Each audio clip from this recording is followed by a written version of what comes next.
काय एक अशी मोठी टेस्टिमनी तुमच्या जीवनामध्ये ज्याने तुम्ही देवाच्या जास्त जवळ आले? शालेय शिक्षण घेत असताना 10वी पास झाल्यानंतर माझे वडील मला म्हटले की तू बायबल ट्रेनिंगला जा.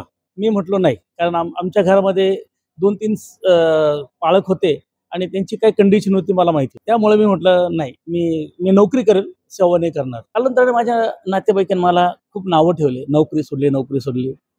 आणि मग मी रिझाईन दिल्यानंतर मी सेवेला फुल टाइम देऊ लागलो. तर आपल्याला काय वाटतं नालायक मेंढपाळाबद्दल? 100 मला फक्त एक 25% पालकच आत्म्याने आणि खरेपणाने सेवा करताना आज मी पाहतो. बापरे, फक्त 25%. पोट भरण्यासाठी सेवा करून पोट भरावं हे आहे बरं का, बिझनेस म्हणून नाही, धंदा म्हणून नाही. आणि आजकाल लोकांनी त्या माध्यमातून खेळ लावलेला आहे, बिझनेस करू लागलेत. काही लोक अशी सेवा करतात की खरोखर आत्म्याने खरेपणाने करतात, तळमळीने करतात. पहिले तिमोथी आणि दुसरे तिमोथी आणि तीत हे जे 3 पत्र आहेत ना, हे 3 पत्र फक्त पालकांसाठी आहे. जेवढेही मेंढपाळ आहेत आणि जेवढेही देवाचे सेवक म्हणून स्वतःला म्हणतात बरोबर आणि सेवा करतात, तर माझं असं म्हणणं राहील की त्यांनी हे 3 पत्र चांगले बारकाईने वाचावेत, त्याच्यावर मनन चिंतन करावं, अभ्यास करावा आणि मग सेवेला लागावा.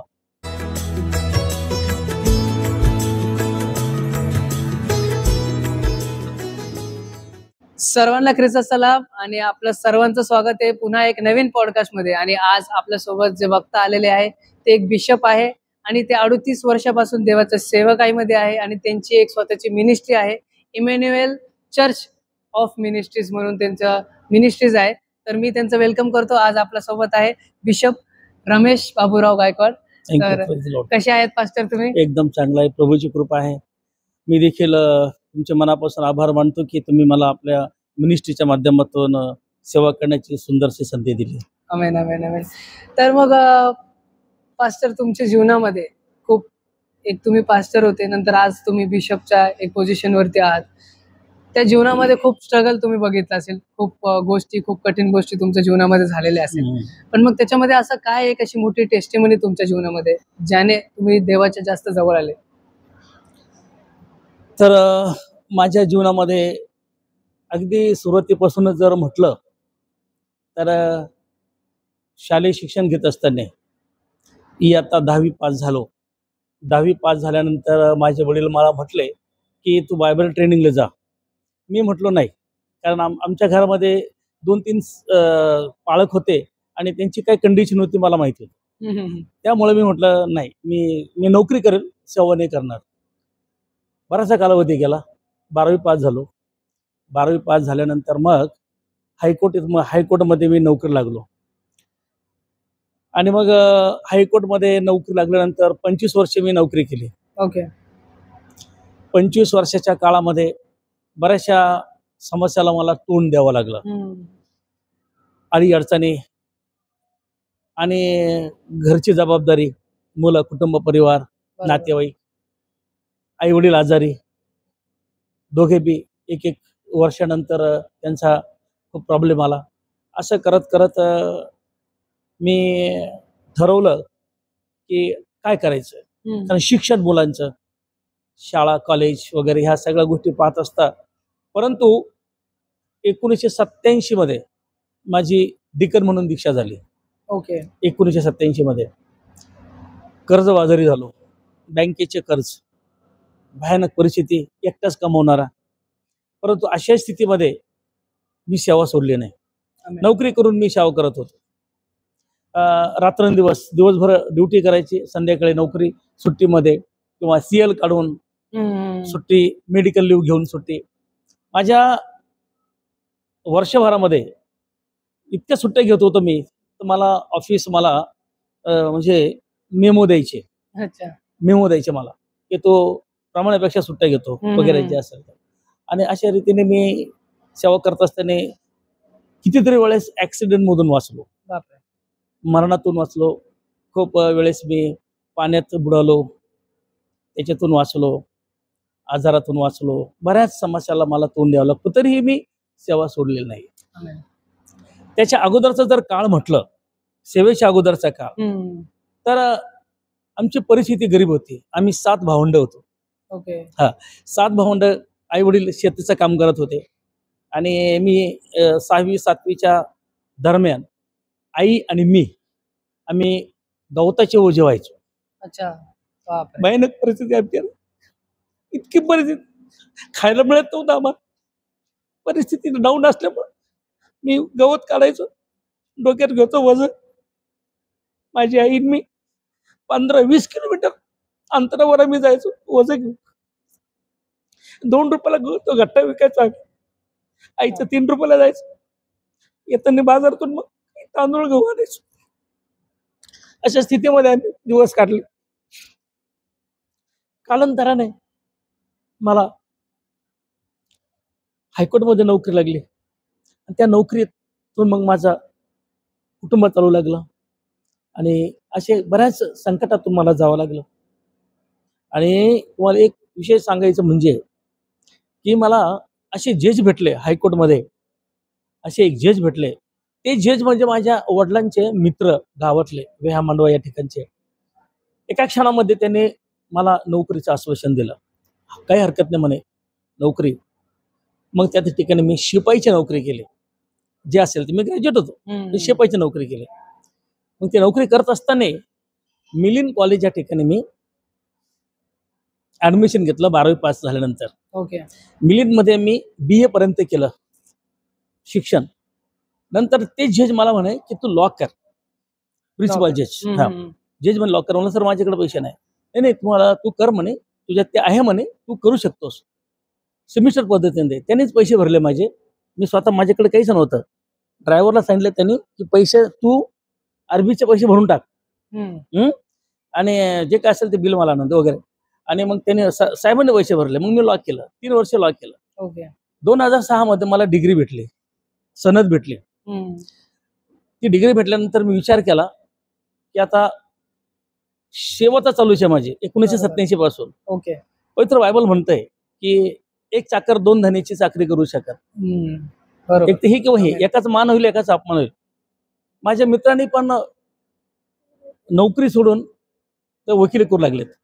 मी हायकोर्टमध्ये, डिस्ट्रिक्ट कोर्टमध्ये रजिस्ट्रेशन केलं, बँड घेतला, वकीलपत्र, सगळ्या गोष्टी मी तयार केल्या. परंतु माझं तिकडं काही ओढा होत नव्हता. सेवेकडं माझं जास्त असं. कालांतराने माझ्या नातेवाईकांनी मला खूप नावं ठेवले, नोकरी सोडली. आणि मग मी रिझाईन दिल्यानंतर मी सेवेला फुल टाइम देऊ लागलो. तरी परिस्थितीमध्ये माझ्या घरामध्ये भयानक अडचण होती. मी प्रभूची सेवा सोडली नाही. कंटिन्यू सेवेमध्ये राहिलो. नातेवाईक मला वाईट असे बोलू लागले, मला मदत करू नाही लागले, कोणी घरामध्ये अडचण होऊ लागली, माझे लेकरू उपाशी राहू लागले, तरीही मी सेवा सोडलेली नाही. मग असं करत असताना एक दिवस मी प्रार्थना केली, गुडघे टेकले, म्हणलं प्रभू ही परिस्थिती माझी कधी बदलणार आहे, कधी बदलणार आहे. प्रभूने मला उत्तर दिलं. आणि मग त्या उत्तर असं होतं की तुझा देव तुझ्यासोबत आहे, तू घाबरू नको, कचरू नको, तू जाशील तिकडे तुझा देव तुझ्यासोबत आहे. आमेन. आणि मग मला हिंमत आणि धैर्य आलं, यहोशुवा 1:9 प्रमाणे. आणि त्या माध्यमातून मग मला थोडी हिंमत आली. मग मी माझ्या कामाला लागलो. कालांतराने माझ्या एका मुलाचं लग्न बाकी होतं, अमोलचं. लग्न देखील होऊन गेलं. मी निवांत झालो. सेवेला गाडी पाहिजे होती, गाडी नव्हती. तर त्या अगोदर माझ्यासोबत आम्ही व्हिलेज मिनिस्ट्री करत होतो. Village ministry. तर व्हिलेज मिनिस्ट्री करत असताना आम्ही कोणाची पण गाडी घ्यायचो. माझ्यासोबत पास्टर अजय शेफड होते, पास्टर आलिशा नवघरे होते, दादूश्री सुंदर होते, जगन्नाथ गौडा होते, आणि पास्टर ढगे होते, आणि बरेच असे ब्रदर पाखरे होते, शेजोळ होते. असे बरेच माझे मित्र सहकारी माझ्यासोबत होते. आणि आम्ही जवळपास 350 खेड्यामध्ये सेवा केली. ही परिस्थिती असताना देखील, घरामध्ये अडचण असताना देखील मी सेवा सोडली नाही. आणि 350 खेड्यामध्ये आम्ही सेवा करून आम्ही प्रार्थना करत होतो, देवा मला गाडीची गरज आहे, 4 व्हीलरची गरज आहे. गुडघे टेकत होतो आमच्या कुटुंबाने. आम्ही प्रार्थना केली. देवाने आम्हाला एक 4.5 लाखाची गाडी, शोरूम गाडी दिली. शोरूम गाडी दिली. आणि मग त्या गाडीतून मग आम्ही कामाला माझ्या वेग आला. घर नव्हतं, पत्र्याचं घर होतं. ऍक्च्युअली गळायचं दर म्हणजे पावसाळा आला की ते गळायचं, खूप त्रास होत होता. परंतु आज देवाने मला 2 मजली घर दिले. 3ऱ्या मजल्याचं काम चालू आहे. जवळपास 32 लाखापर्यंत ते घर आहे. हे देव माझे परिस्थिती बदलत गेला. मी देवाला सोडलं नाही, देवाने मला बदलत गेला. आणि एक चर्च बांधलं मी डोनगाव या ठिकाणी. त्याही वेळेस मला पैसा नव्हता. लोक म्हणत होते, अरे तुला घर नाही, तू चर्च काय बांधतो? पहिलं घर बांध नंतर चर्च. नाही म्हणलं, मला पहिलं प्रभूचं घर बांधायचं. अशा रीतीने मग ते काम मी करत गेलो. आज इमॅन्युअल चर्च मिनिस्ट्रीच्या माध्यमातून माझ्यासोबत एक 15 पालक आहेत आणि वेगवेगळ्या खेड्यामध्ये काम करत आहेत. आणि त्यांचे कुटुंब परिवार पाहून मी त्यांना कुठल्या प्रकारचा पैसा आर्थिक मदत देत नाही, एक फिजिकली आणि स्पिरिच्युअली मी त्यांना मदत करतो. अशा रीतीने माझी ती सेवा चालू आहे. आणि दुसरी गोष्ट सांगायची म्हणजे की माझा मुलगा पास्टर अमोल हा माझ्यासोबत आहे आणि तो मला इतका सपोर्ट आहे की म्हणजे माझा राईट हँडच तो आता सध्या आहे. आणि आज तो आम्ही दोघं जण सेवा करतो. ह्याच पिरियडमध्ये 2022 मध्ये माझा मोठा मुलगा कोविडमध्ये तो स्वर्गवासी झाला. त्याच 15 दिवसामध्ये माझी पत्नी पण स्वर्गवासी झाली. आणि माझ्या सेवर लोक म्हटले परिणाम होईल, आता आरबी गायकवाडचं काही खरं नाहीये. अशा पद्धतीने लोकांना थोडंसं अचंबा वाटला, आता काय हे सेवा करू शकत नाही जी सेवा पहिले करत होता. परंतु देवाने मला इतकं हिंमत आणि धैर्य दिलं, सामर्थ्य दिलं. मी पुन्हा 15 ते 20 दिवसामध्ये सेवेला उभा राहिलो. आणि पुन्हा माझी सेवा चालू झाली. ती चालू झाली तर आतापर्यंत प्रभूने मला त्या सेवेमध्ये तत्पर ठेवले. आणि देवाची कृपेने महाराष्ट्रामध्येच काय, परंतु बाहेरपर्यंत देव मोहम्मद चालवत आहे, खेड्यापाड्यात चालवत आहे. अशा पद्धतीने माझी सेवा ही आतापर्यंत चालू आहे. खरंच इतकी सुंदर तुमची टेस्टिमनी होती, म्हणजे अंगावरती शहार येईल अशी एक टेस्टिमनी तुमची होती. आणि खरंच जसं आपण सांगतो, विश्वास जर आपला परमेश्वरवरती आहे, देवावरती आहे, तर तो आपल्याला खरंच त्या जे काम आपल्याला सोपवलेलं आहे त्या कामामध्ये तो आपल्यासाठी कधी पण तत्पर असतो. आपण त्याच्यासाठी फक्त विश्वास आणि प्रार्थनेमध्ये राहायला पाहिजे. आणि तुम्ही एक खरा पास्टर म्हणून त्याचं सेवकाईमध्ये लागले. पण काही लोक असे असतात की ज्याला आपण म्हणतो, जसं आपला विषय नालायक मेंढपाळ, काही लोक जे असतात त्या गोष्टीचा गैरफायदा उचलतात. पास्टर असतात त्याचा ते गैरफायदा उचलतात. जसं तुमची स्टोरी आहे इतकी म्हणजे टेस्टिमनी तुमची इतकी सुंदर आहे की तुम्ही विश्वासाने चालले, एक खऱ्या पाण्याने चालले, एक खरे पास्टर म्हणून तुम्ही चालले, म्हणून आज तुम्ही ह्या लेवलपर्यंत पोहोचले. पण त्या जे लोक ज्याला आपण म्हणतो नालायक मेंढपाळ, तर मग त्यांनी मला असं वाटतं कुठेतरी सुधारायला पाहिजे. तर आपल्याला काय वाटतं नालायक मेंढपाळाबद्दल? गेल्या 1.5 वर्षापासून मी ह्या विषय मला माझ्या मनात घोळत होता. 1.5 वर्षापासून, आजचा नाही, कालचा नाही, 1.5 वर्षापासून. कारण माझ्या 38 वर्षाच्या सेवाकाईमध्ये बरेच मला अनुभव आलेले आहेत. आणि बरेच पालक माझ्या नजरेसमोर आहेत, नजरेसमोरून गेलेत, काही स्वर्गवासी झालेले आहेत. परंतु एक मला शिकायला मिळालं की पास्टर हा कसा असला पाहिजे, सेवक कसा असला पाहिजे, मेंढपाळ कसा असला पाहिजे. परंतु 100 मला फक्त एक 25% पालकच आत्म्याने आणि खरेपणाने सेवा करताना आज मी पाहतो. फक्त 25%. 75% जी मंडळी आहे एक फॉर्मॅलिटीज आणि स्वतःच समाजात स्टँड राहावं, कुणीतरी आम्हाला पालक म्हणावं आणि आमचं काहीतरी समाजामध्ये एक चांगला मान पान राहावा, अशा माध्यमातून सेवा करतात. काही पालक असे आहेत की बिझनेस आणि धंदा आणि पोटासाठी करतात. पवित्र बायबल असं सांगतंय पेत्राच्या पुस्तकामध्ये की सेवकाने आपला पोट भरण्यासाठी सेवा करून पोट भरावं, हे आहे बरं का. परंतु बिझनेस म्हणून नाही, धंदा म्हणून नाही. आणि आजकाल लोकांनी त्या माध्यमातून खेळ लावलेला आहे. बिझनेस करू लागलेत आणि विधींचं अतिक्रमण करू लागलेले आहेत. विधींचं अतिक्रमण, ज्या विधी आहेत, विधी मीन्स बाप्तिस्मा विधी आहे, दृढीकरण विधी आहे, विवाह विधी आहे आणि समर्पण विधी आहे, अशा ज्या काही विधी आहेत, तर ह्या विधींचं त्याने अतिक्रमण केलं. प्रभोजन विधी आहे. बरेच असे पालक आहेत की त्यांना प्रभोजन विधी माहिती नाहीये, कशी करावी. एकदम खिलवडा आपण ज्याला म्हणतो ना, अशा पद्धतीने एक चुथाणा. आणि त्याचं ख्रिस्ताचे जे पावित्र्य आहे ते पवित्र राहिलेले नाहीये. ख्रिस्ताचे जे सन्मान आहे तो राहिलेला नाही. आणि अशा पद्धतीने ते एक व्यवसाय म्हणून 75% लोक, सगळेच नाही बरं का, 75% लोक. आणि काय माहितीये का, प्रेषित 4 आणि 11 मध्ये, इफिस 4 आणि 11 मध्ये 5 पद आहेत. प्रसिद्ध संदेश, शिक्षक आणि सुवार्थिक, याजक, अशी जी पद आहेत. मी सर्वांना दोष देणार नाही.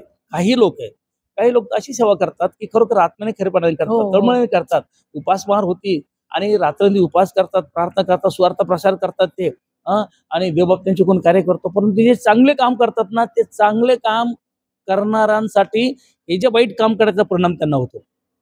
बरोबर. हे जे काही सोशल मीडियावाले आहेत हम्म. किंवा वृत्तपत्र आम्ही जे पाहतो की त्यामध्ये ही जे आपण जे चुका करतो ना, ते लोक त्या मीडियाला देतात आणि चांगल्या कामाला खोट नाही आणतात. देत. हम्म. आणि म्हणून अशा पद्धतीने करतात. नालायक.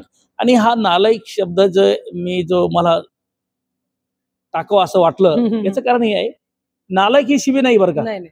नालायक ही शिवी नाहीये. बरोबर. म्हणजे योग्य कामास लायक नसलेला तो नालायक. तो नालायक. बरोबर. चांगल्या कामास योग्य नसलेला तो नालायक. शिवी नाही ती. नाही. शिवी नाही. आणि पवित्र बायबलमध्ये जकर्या 11:4 मध्ये हेडिंगच आहे, नालायक मेंढपाळ. मग ते मला सुचलं आणि मग ते वाचलं मी, त्यावर मी अभ्यास केला. अजून एक रेफरन्स जर तुम्हाला सांगायचं म्हटलं तर तीत याचा पहिला अध्याय आणि 16 वचनामध्ये बरेच पाळक मेंढपाळ म्हणतात की मी देवाला ओळखतो, परंतु कृतीने त्याला नाकारतात. बरोबर. ते आज्ञाभंजक आहेत, अमंगळ आहेत, अशुद्ध आहेत आणि चांगल्या कामास अयोग्य आहेत. स्पष्ट तिथे लिहिलेलं आहे नालायक. ते नालायक आहेत. नालायक असं लिहिलंय. बरोबर. आणि बरेच रेफरन्सेस मी पाहिले. नंतर मग आता मला प्रश्न पडला की नालायक कोण आणि लायक कोण. बरोबर. कारण हिंदीमध्ये 2 चरवाह म्हटलेलं आहे बायबलमध्ये, 2 शेपर्ड्स, आणि इंग्लिशमध्ये 2 शेपर्ड्स म्हटलेलं आहे. बरोबर. दोन्हीमध्ये फरक आहे ना. हो, फरक आहे. दोन्हीचं सकारात्मक तर नसतात. नाही. एक नकारात्मक, एक सकारात्मक, योग्य, एक अयोग्य असतो. बरोबर. कुठेतरी फरक असणार आहे. मग मी त्याच्यावर अभ्यास केल्यानंतर मग लायक कोण आणि नालायक कोण हे मी 1 तिमोथी आणि 2 तिमोथी आणि तीत हे जे 3 पत्र आहेत ना, हे 3 पत्र फक्त पालकांसाठी आहे. ओके. आणि बाकीचे जे पत्र आहेत ते मंडळांसाठी आहे. अच्छा. मंडळांच्या पालकांसाठी फक्त 3च पत्र आहेत. ते जेवढेही मेंढपाळ आहेत आणि जेवढेही देवाचे सेवक म्हणून स्वतःला म्हणतात, बरोबर, आणि सेवा करतात, तर माझं असं म्हणणं राहील की त्यांनी हे 3 पत्र चांगले बारकाईने वाचावेत, त्याच्यावर मनन चिंतन करावं, अभ्यास करावा आणि मग सेवेला लागावा. बिलकुल. मेंढपाळांनी जे सेवक म्हणून घेतात त्यांनी. बरोबर बरोबर. तर या 3 पत्रामध्ये प्रेषित पाऊलाने वयाच्या 17व्या वर्षी परिपक्व वय त्याचं होतं आणि पवित्र आत्म्या सामर्थ्याने ते लिहिलेलं आहे की पाळक कसा असावा आणि सेवक कसा असावा. म्हणून नालायक आणि लायक या 3 पत्रामध्ये त्याचा रेफरन्स आहे. पण जर आपण असं बघतो की जे नालायक मेंढपाळ जसं आपण म्हणतो, काही पास्टर जे आहे ते त्या पास्टरांमुळं आज आपला समाज पण कुठंतरी त्या समाजाला, आपल्या समाजाला पण नाव पडतं की हे पास्टर असे का आहे, हे पास्टर असे फेक का दाखवता, किंवा आमच्याकडे फक्त पैशांसाठीच काय येतात, किंवा आमच्याकडे फक्त एक फॉल्स प्रोफेसी करायला काय येतात, म्हणजे ज्याला आपण म्हणतो नालायक. पण त्या पास्टरमुळं आज आपला जे समाज आहे, जे काही दुसरे जे पास्टर चांगले त्यांचं नाव पण खराब होतंय. 100%. असे काही हे मी काही कोणाची निंदा करत नाही, मी कोणाची टीका करत नाही, मी काही कोणाचे दोष काढत नाही, आणि तो अधिकार मला नाही. तो अधिकार मला नाही. कारण पवित्र बायबलमध्ये मत्ते 7:2 आणि 3 मध्ये म्हटलेलं आहे की तू कोणाचे दोष काढू नको. जर तू काढशील तर तुझे दोष काढण्यात येईल. बिलकुल. तुझ्या भावाच्या डोळ्यातलं मुसळ तू जर पाहतोस तर तुझ्यातलं डोळ्यातलं कुसळ पहिलं काढ, असे वचन आहेत. बरोबर. दुसऱ्याच्या चाकराचा दोष काढण्याचा अधिकार तुला नाही. बरोबर आहे. आणि ते हा दोष काढण्याचा भाग नाही. फक्त जो तो मेंढपाळ आहे, पाळक आहे, त्याने समजून घ्यायचं आहे. आता मंडळीचा जो प्रश्न तुम्ही म्हटला, तर मंडळी कशी माहितीये का, तोंडवर काही बोलत नाही, कारण ते त्यांचा अधिकारी असतो, त्यांचा पाळक असतो. आता तो काय चुका करतो मंडळी त्यांच्या अंतःकरणात ठेवतात. बरोबर. अंतःकरणात. आणि त्यांच्यासोबत फक्त तोंडावर त्यांचं गोड बोलतात, परंतु हृदयाने ते त्यांच्यासोबत नसतात. बरोबर. खिन्न असतात, दुःखी असतात, कारण त्यांनी त्यांच्या नजरेने त्या पालकांचे गुणदोष पाहतात, ऐकतात. बरोबर. डायरेक्ट नाही म्हणू शकत ते, परंतु खिन्न असतात. पण तेच ना, पण जरी समजा ख्रिस्ती समाजाने दुसऱ्या समाजांना पण जेव्हा असे काही त्यांना एक्झाम्पल्स कळतात, असं काही पास्टर त्यांना भेटतात, आपल्या समाजाचं नाव त्यांच्या समाजामध्ये म्हणजे त्यांच्याकडे ते खराब नाव जातं आपलं. नक्कीच साक्ष वेगळी होती. हम्म. आणि पवित्र बायबलमध्ये 1 तिमोथी 3 मध्ये असं म्हटलेलं आहे की तुझी निंदा होऊ नये, तुझी निंदा होऊ नये, तू बरोबर. सैताना पाशात पडू नये म्हणून बाहेरच्या लोकांनी तुझी साक्ष चांगली द्यावी, म्हणून तुझं वर्तन बदल, बिलकुल असं पण म्हटलेलं आहे. बरोबर. कारण त्या पाळकाची साक्ष चर्चच्या सभासदांना सोडा पण बाहेरच्या लोकांना पण असली पाहिजे, हो, असं हो. बायबल सांगते असं. तेच तेच हा. तेच तेच तेच. आणि मग तुझं भाषण, वर्तन, तुझ्यातली प्रीती, तुझ्यातला विश्वास, हे विश्वासणाऱ्यांसाठी एक कित्ता असला पाहिजे. एक कित्ता मीन्स धडा.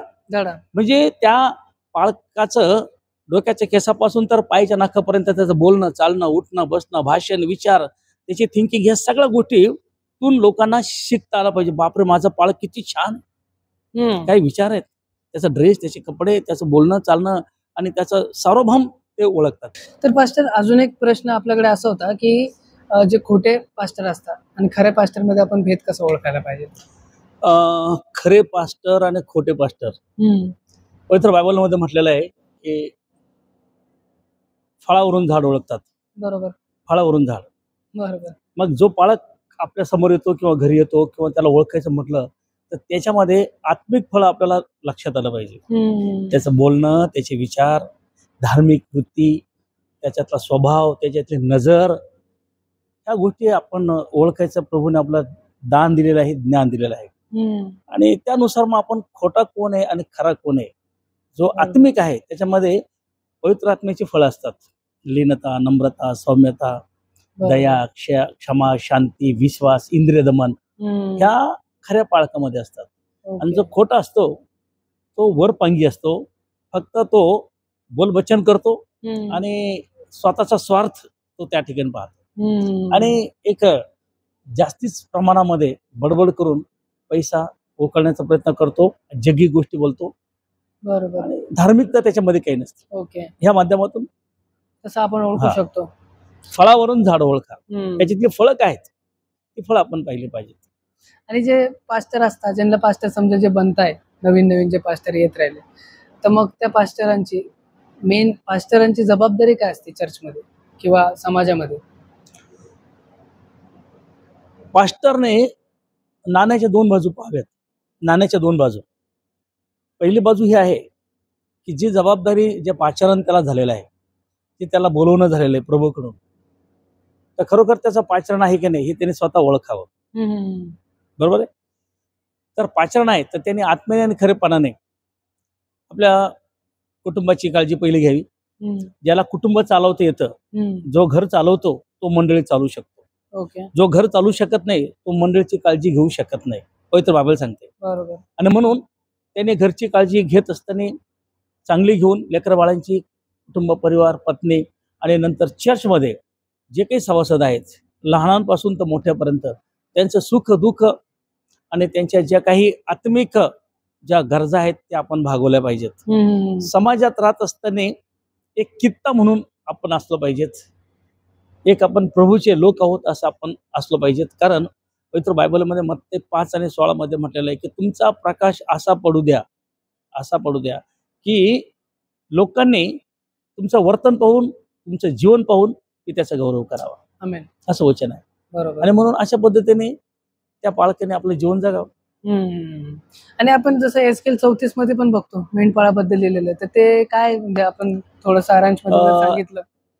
एसकेल 34 मध्ये अगदी पहिल्या वचनापासून तर शेवटच्या वचनापर्यंत स्वतः परमेश्वराने त्या ठिकाणी मेंढपाळ आणि मेंढर त्या दोन्हींचा उल्लेख केलेला आहे. बरोबर. मग मेंढपाळ कसा असला पाहिजे, मेंढपाळाची काय जबाबदारी आहे, मग हे मेंढर आहेत, कोकर आहेत, यांची त्यांनी कशी काळजी घ्यावी हे त्यामध्ये आहे.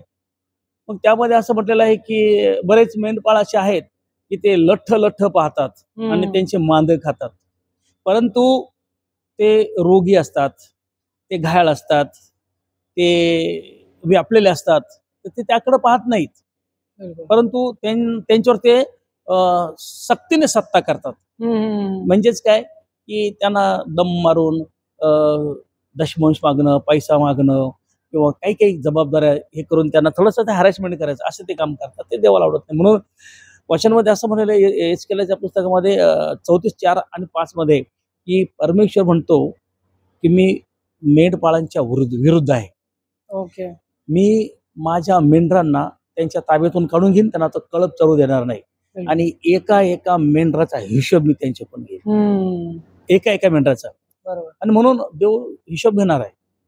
म्हणून आजच्या मेंढपाळांनी बी केअरफुली, म्हणजे त्यांनी काळजीच घेतली पाहिजे की जी जबाबदारी तुला दिलेली आहे, जे मेंढर जो कळप तुला दिलेला आहे तो बारकाईने त्यांनी सांभाळावा आणि त्याचं रक्षण करावं. प्रेषित पेत्राला प्रभू येशू शेवटच्या भाषणामध्ये सांगत आहे जाता जाता. तर प्रभू येशू त्याला म्हणतो, पेत्रा अरे तू माझ्यावर प्रेम करतोस का? पेत्र म्हणतो हो. कारण प्रभूला त्याच्याबद्दल डाऊट असतो, बरोबर, कारण त्यांनी एकदा त्याला नाकारलेलं असतं. म्हणून तो म्हणतो हो हो प्रभू प्रेम करतो. आता प्रेम करणे या शब्दाचा अर्थ काय आहे? आज्ञेचं पालन करणं. पहिले योहान 5 आणि 3 मध्ये आज्ञेचं पालन. मग येशूला त्याच्याबद्दल गॅरंटी नव्हती हा माझ्या आज्ञेचं पालन करेल म्हणून, पण तो म्हणतो हो हो करेल करेल, मी तुझं प्रेम करतो. मग एक काम कर, माझी कोकरे चार. कोकरे मीन्स नवीन विश्व असणारे लोक, कळपात येणारे नवीन विश्व असणारे, मेंढवाळ्यात येणारे नवीन. संडे स्कूलचे लेकर लहान बाळ यांना तू चार. फार महत्वाचा प्रश्न येतो. नंबर 2, माझ्या मेंढरांना पाळ. पाळ मीन्स म्हणजे त्यांचं रक्षण कर.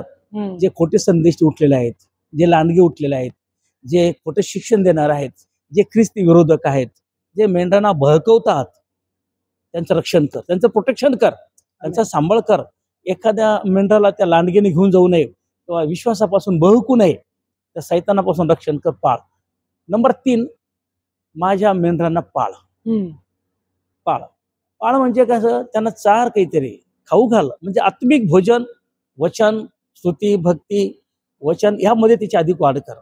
बरोबर. आणि जर आम्ही मेंढरांना जर नाही चारलं योग्य प्रॉपर, तर त्या मेंढरा कुठे भटकतील आणि कोणत्याही काळात जिथं खायला चांगलं मिळेल आध्यात्मिक तिथं जातात. मग आम्ही पाहतो की आजच्या काळामध्ये हे चर्च नाहीये, पाळक बरोबर नाही, मग त्याने हे चर्च सोडत तिथून तिकडे गेला, तिथून तिकडे गेला. हे जे बदलतात ना मेंढपाळ आणि चर्च आणि हे मेंढवाडे बदलतात, त्याला कारण हे आहे की तो पाळक प्रॉपर त्या त्या मेंढरांची काळजी घेत नाही, त्यांना नीट पाळत नाही, त्यांना चारत नाही, त्यांचं रक्षण करत नाही. बरोबर. म्हणून पवित्र बायबलमध्ये असं म्हटलेलं आहे एचकेलच्या पुस्तकात की माझी मेंढरे दानादान झालेले आहेत. का झाली दानादान? का झाली?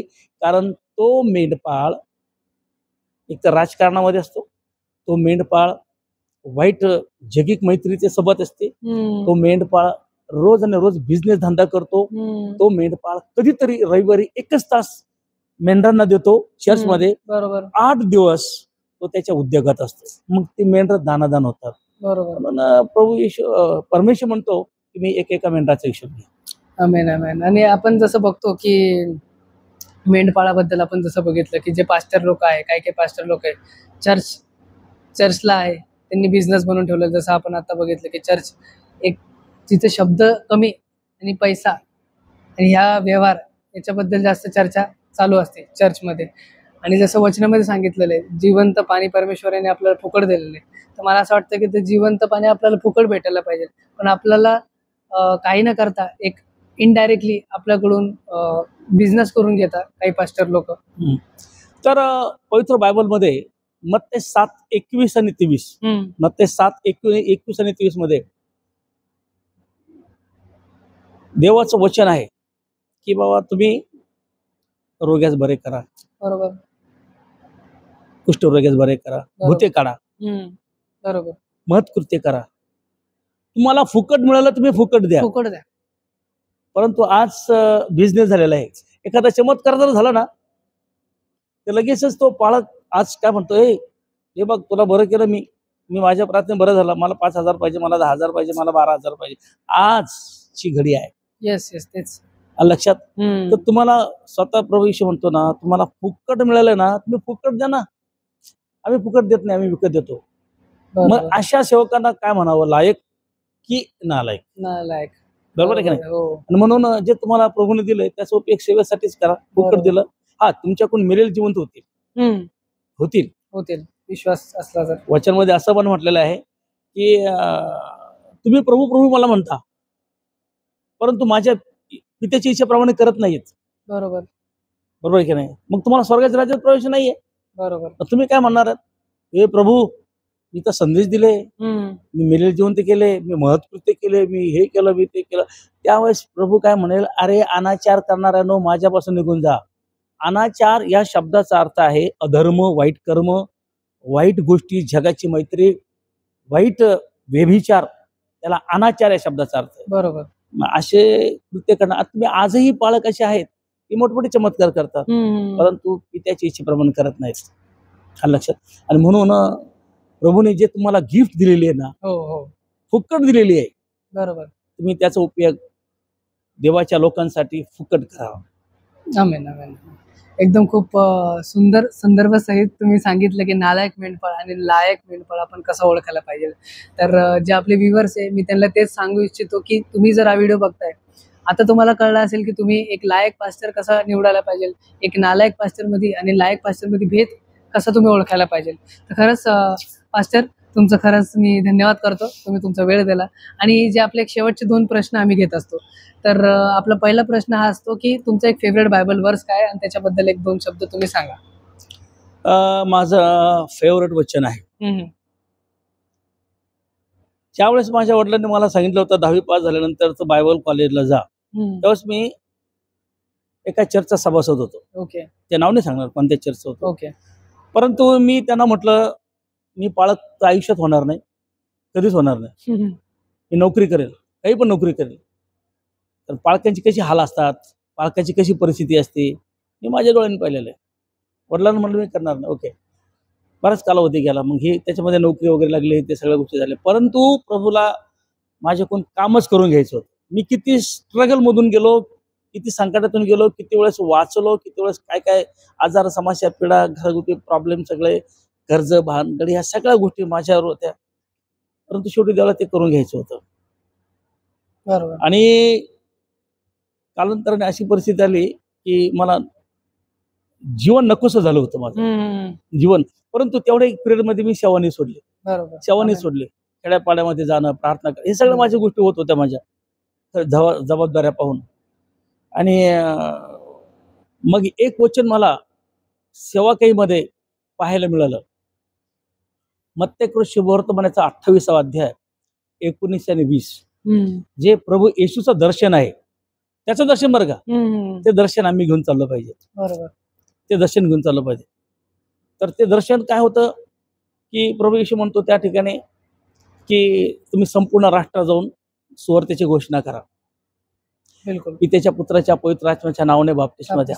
जे मी तुम्हाला आज्ञा केली ते त्यांना शिकवा आणि तुम्ही शिष्य बनवा. आमेन. मंडळी बनवा नव्हे, बरोबर. शिष्य बनवा. आणि ते दर्शन मग मी ते घेतलं आणि ते घेऊन मी चाललो. मला हे वचन खूप आवडतंय. आणि किती जरी माझ्यावर संकट आणि समस्या आल्या, काही जरी आलं, तर आजपर्यंत माझ्या सेवेमध्ये कमीत कमी 300 ते 400 शिष्य बापरे 100% बनलेले आहेत. आमेन. वाव. तुम्ही जर पाहिजे असेल तर मी तुम्हाला यादी देईल, ते कोण आहेत. आमेन. ओके. तर अशा पद्धतीने मला ते वचन खूप आवडतं आणि त्या वचनाद्वारेच आज मी चाललेलो आहे, जो माझ्याकडून कार्य करून घेतो. आमेन. आणि एक शेवटचा प्रश्न युथ बद्दल असतो, पण आज आपण थोडंसं वेगळं याच्यामध्ये तो प्रश्न बोलतो मी की जे युथ पास्टर आहे, जे आता नवीन पास्टर होत राहिले, तर त्यांना तुम्ही काय सांगणार?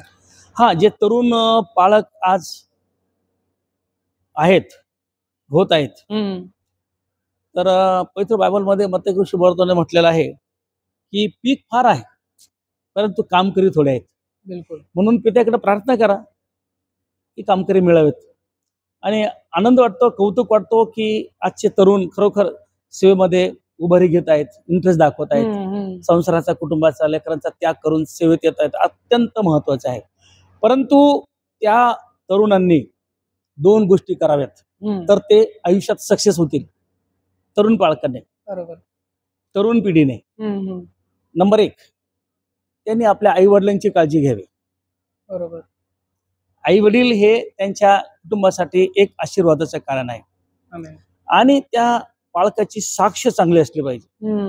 कुटुंब जर त्याचं वेल सेट आहे तर तो सेवा करू शकेल.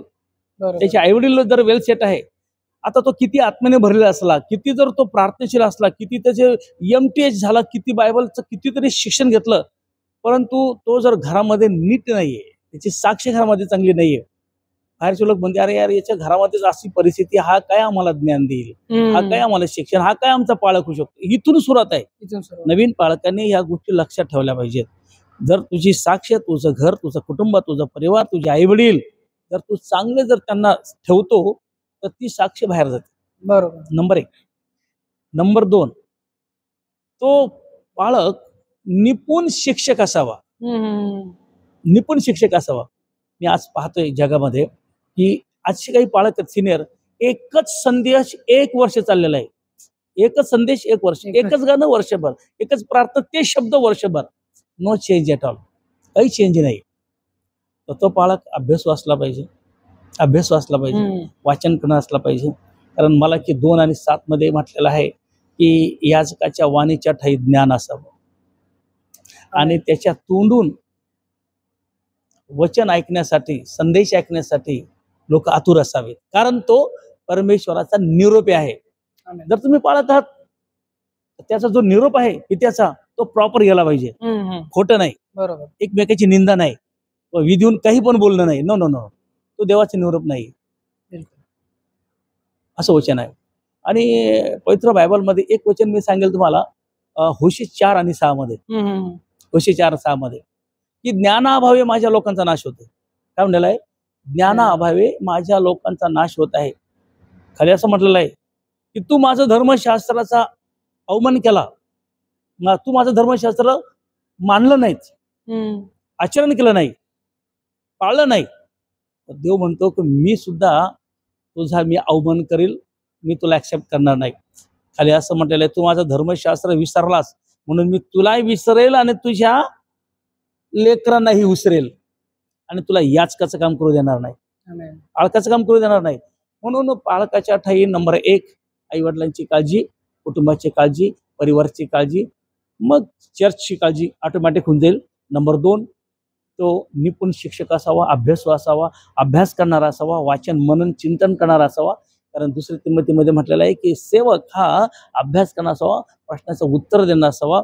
असे बरेच पालक आहेत की अभ्यास न करता सेवा करतात, ती सेवा सक्सेस होत नाही. बिलकुल असं. बरोबर. खरंच खूप सुंदर तुम्ही संदर्भात सांगितलं की नालायक पास्टर, लायक पास्टर काय असतो आणि युथला तुम्ही एवढं मोटिवेट केलं. तर पुन्हा मी तेच सांगेल की जे कोणी हा व्हिडिओ बघताय, खरंच तुम्ही ब्लेस झाला आहात. कारण की इतकं सुंदर वचन, इतकं सुंदर संदर्भात त्यांनी सांगितलं की नालायक पास्टर काय असतो, लायक पास्टर काय असतो. तर एक तुम्ही लायक पास्टर बना. तर तुम्ही जर ह्या व्हिडिओमधून, ह्या पॉडकास्टमधून काही शिकले असाल तर जरूर ह्या व्हिडिओला लाईक करा, शेअर करा आणि अजून आमच्या चॅनलला जर सबस्क्राईब केलं नसेल तर सबस्क्राईब करा. कारण अशा अजून नवीन वक्ता, एक्सपिरियन्स वक्ता आम्ही आणणार आहोत आणि तुमच्यासोबत अजून काही आम्ही खूप गोष्टी शेअर करणार आहोत. तर पुन्हा एकदा थँक्यू. Praise Lord. आनंद वाटला तुम्ही मला बोलवलं आणि सेवा करून घेतली. तुमची मिनिस्ट्री देव बाप आशीर्वादित करो. थँक्यू.